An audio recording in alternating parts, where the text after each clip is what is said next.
follow me. The first instruction to becoming a fisher of men, he was speaking to people who were already skilled, and yet he said, come. Then he said, follow me. You would think he would call them and say, leave being fishers of fish and become immediately the fisher of men. There are consequences if you skip this step in your becoming a fisher of men. No matter how professional you are, no matter how successful you are, one thing is for sure: when God calls you, you start afresh. This is for sure.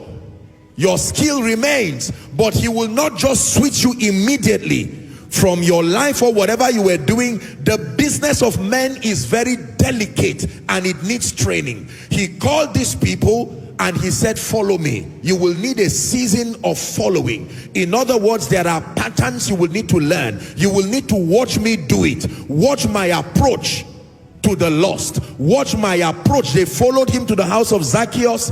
They came and met him at the well with the woman. Remember the woman at the well? They saw different templates. He was training them to be fishers of men.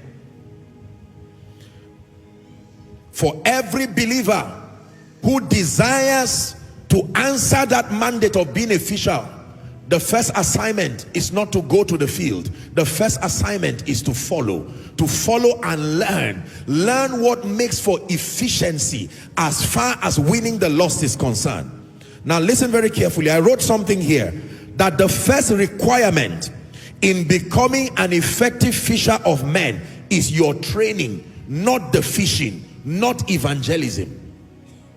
The first requirement in becoming a fisher of men is your training, not the fishing itself, or in our case now, not the evangelism. It's amazing how many people want to evangelize. They want to be part of the programs that lead to winning the lost, but they will not allow themselves to be trained. You are going to be learning that your life will be laced with a lot of inefficiency and pain and defeat and regret, even though your intention is sincere.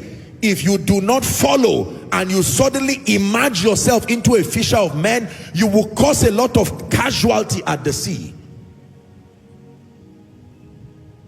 Are we together?